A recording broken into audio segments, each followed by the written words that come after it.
Okay, so last week we missed our Sunday morning worship. And if you remember, we have been talking about love. But of course, it's not just any ordinary love.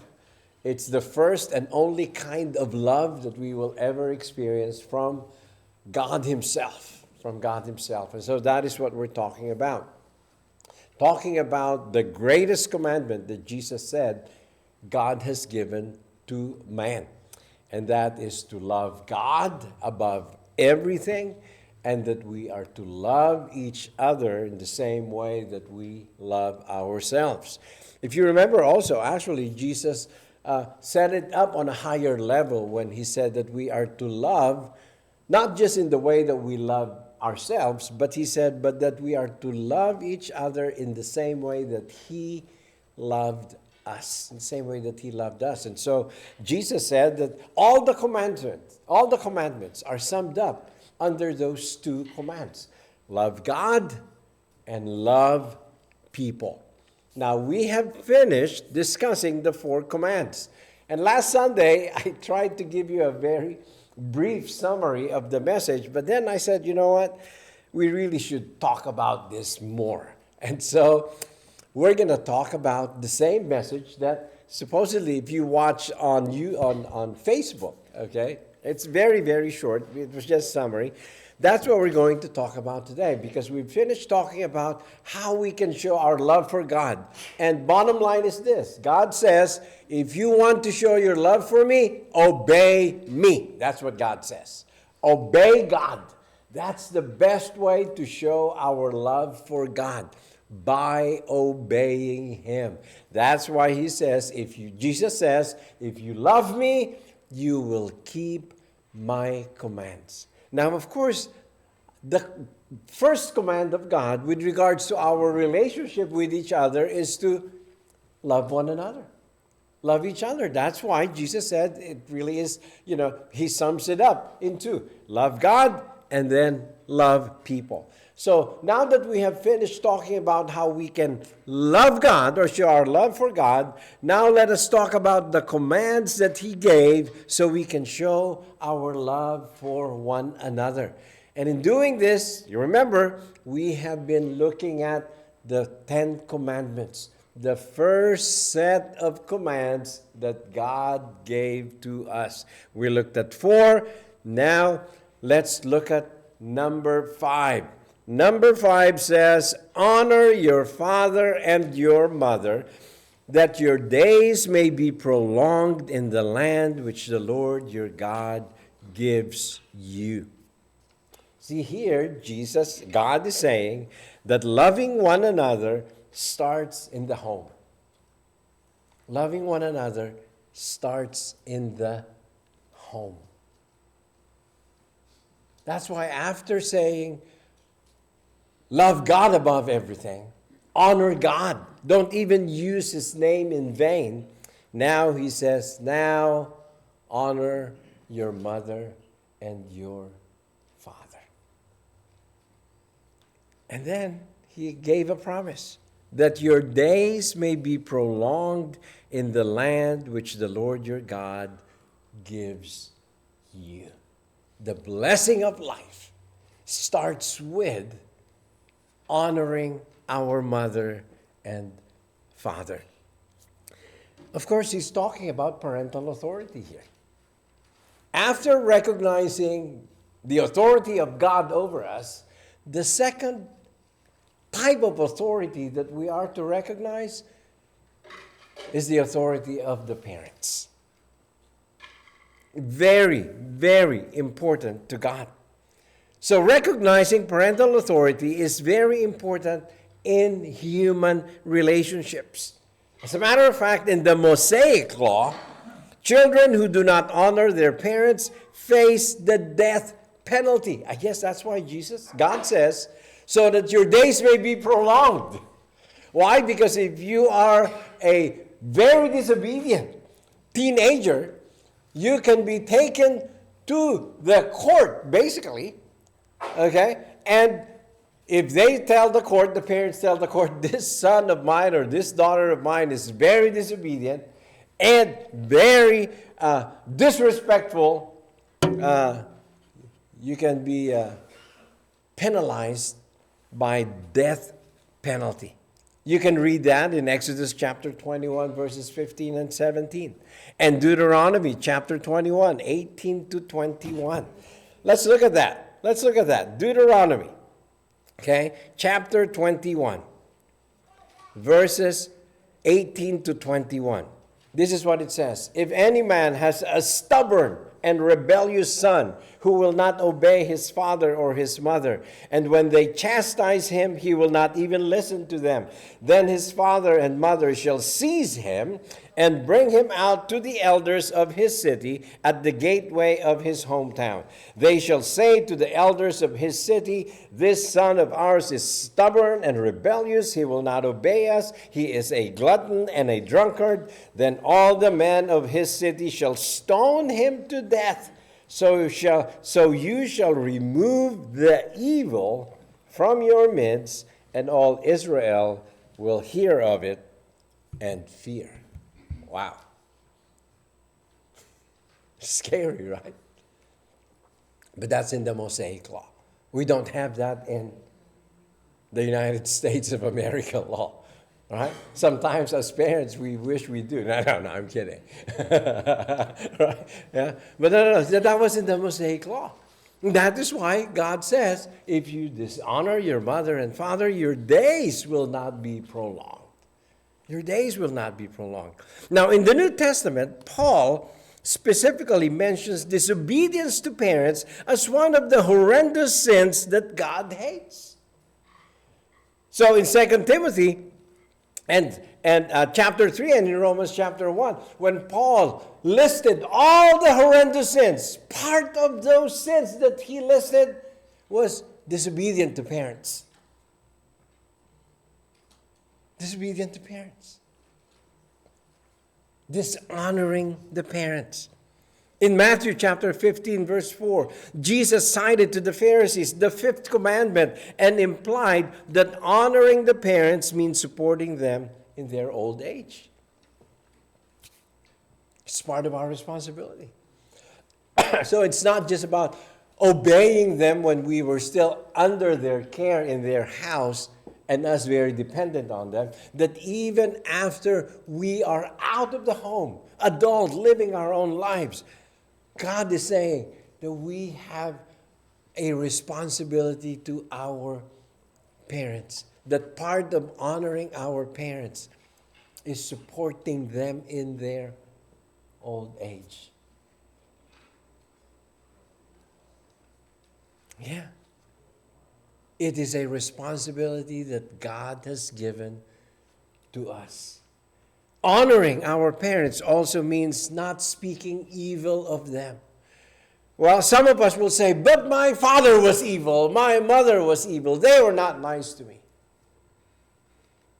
I don't have anything good to say about them. Well, if we will follow this command of honoring them, then just don't say anything. Right? Honor them and thank God that through them you were brought into this world and have been given the privilege to live. For some of us, that would be very difficult because some of us have probably had a very difficult childhood. I don't know what your childhood was like. But what I do know is that God expects us and commands us to honor our parents. To honor our parents. So that means, even if you had a bad childhood, but a time came when you are in the position to support your parents who were mean to you when you were a child. We have a responsibility from God to still honor the parents who are now in need, who might have been not good to you when you were a child. That's not an easy thing. But you know what? That is grace. The same kind of grace that God has given to all of us. When we deserved to go to hell, Jesus, sent by the Father, died on the cross for us. Undeserving children of God being given the grace to be called children of God again because of the grace of Jesus Christ. Let us honor our father and our mother while they're still living and even after they have gone.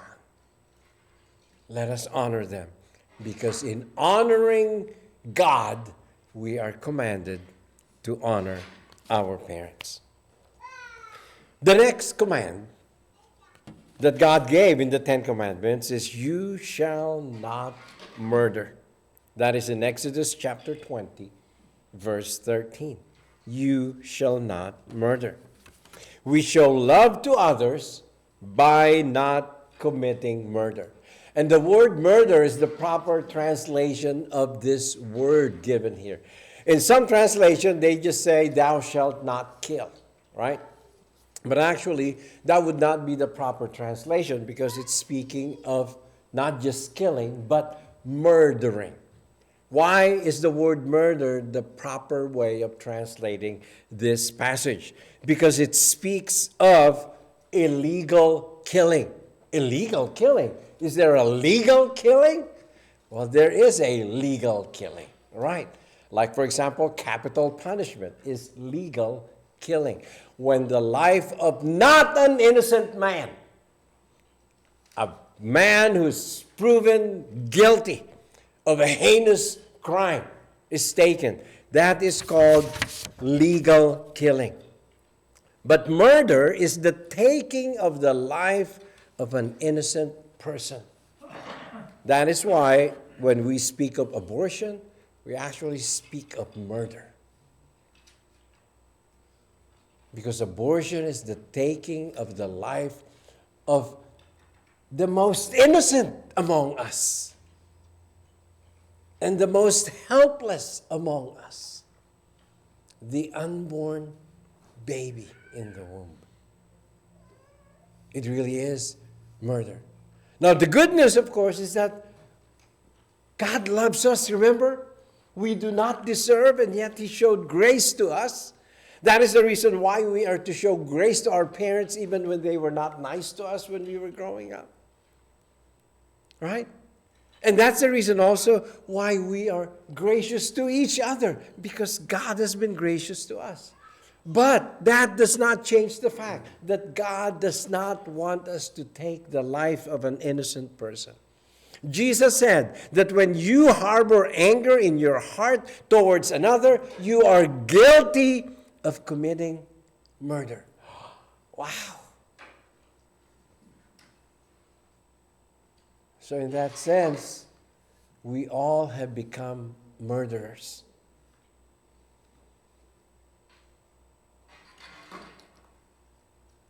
Because in our hearts, there was a time when in your heart you said, "I'm going to kill you." Right? We all did. We didn't do it, of course. That's why, they say, just because you felt that doesn't mean you're a murderer. Well, according to God's standard, when you have that anger in your heart to the point of wanting to really kill another, you're already a murderer.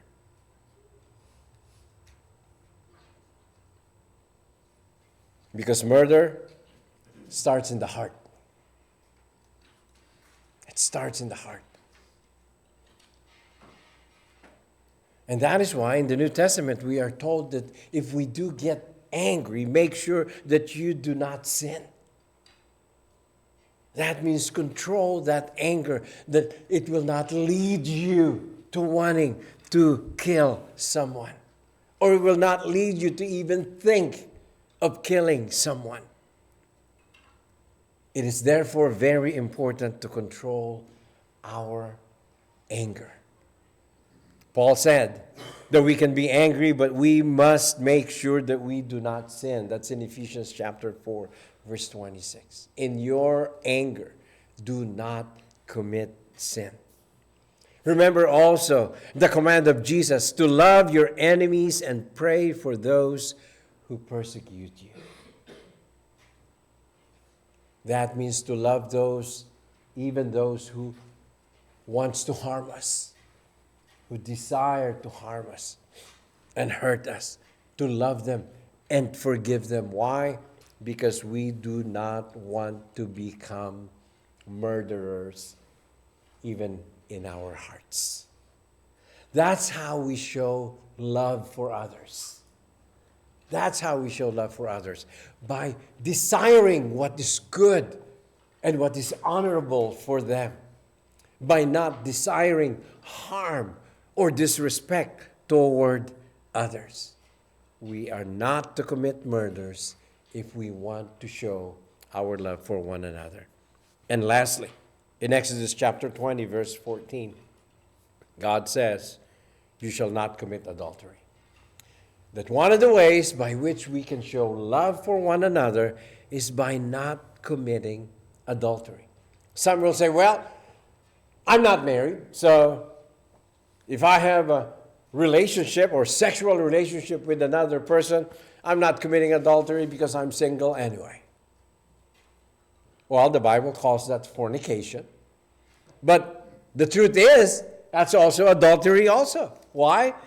Because this command applies to everyone. Whether you're married or not, this applies to you. Why?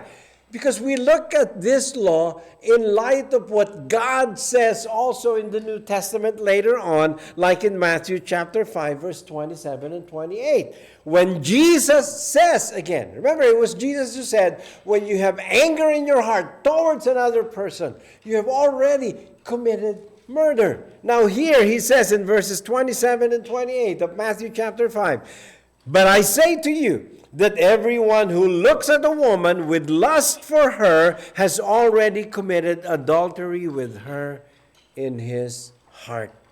Just like murder starts in the heart with anger, adultery starts in the heart with lust.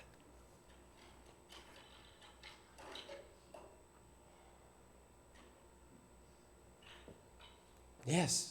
It starts in the heart. So it must be stopped in the heart.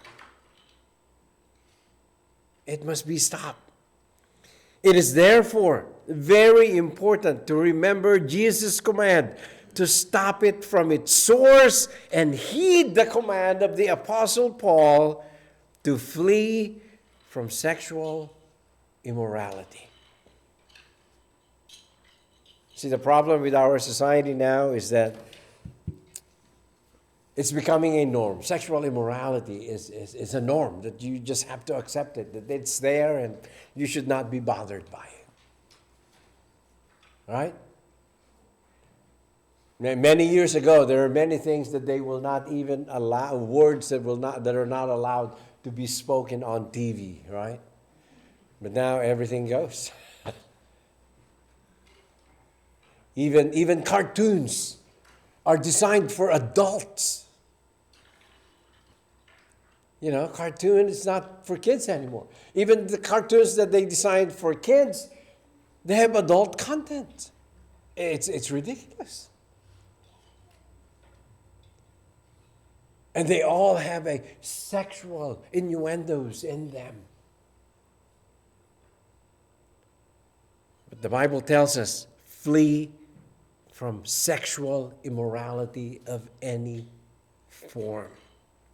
Paul also said that immorality or any impurity must not even be named among you. So to show our love for one another, we are not to commit adultery. We are to control that lust that is in us. That if we are not careful, the enemy will be able to use against us and against others, so that our love for one another will not become pure. If we want to obey God and show our love for Him by showing love for one another, God says, you shall not commit adultery. Take a hold of that lust in the heart and have control over it, allowing it to function only within the parameters of marriage that God has given to us. It is a very sacred thing that God has given to married couples. To married couples, a man and a woman that God has created from the very beginning. Any sexual relations outside of the relationship between a man and a woman who's married under the blessing of God is sexual immorality. Sexual immorality. And we must flee from it. That is part of the command of how we can show our love for one another.